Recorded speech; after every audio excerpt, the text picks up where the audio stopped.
శ్రీ సత్యసాయి జిల్లా పెనుగొండ నియోజకవర్గం పరిగి మండలంలోని పెద్దరెడ్డిపల్లి గ్రామంలో మండల పరిషత్ నిధులతో ఎన్డీఏ మిత్రపక్షాల బీజేపీ ఎంపీటీసీ చంద్రశేఖర్ రెడ్డి గ్రాంట్లో భాగంగా స్థానిక సచివాలయం నుండి ఎన్టీఆర్ లేఅవుట్కు వెళ్లే సీసీ రోడ్డుకు స్థానిక కూటమి నాయకులతో కలిసి శుక్రవారం భూమి పూజ మహోత్సవం జరిగింది.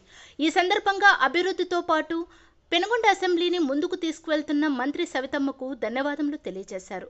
ఈ కార్యక్రమంలో పంచాయతీ సెక్రటరీ అరుణ, కూటమి నాయకులు డిఎన్ ప్రవీణ్ రెడ్డి, సోమప్ప, నారాయణ రెడ్డి, ఉగ్రారెడ్డి, వార్డు మెంబర్ అక్కులప్ప, జూలారెడ్డి, అడివన్న, మంజునాథ్, హరికుమార్, మంజునాథ్, అశోక్, సచివాలయం సిబ్బంది, గ్రామస్తులు పాల్గొన్నారు.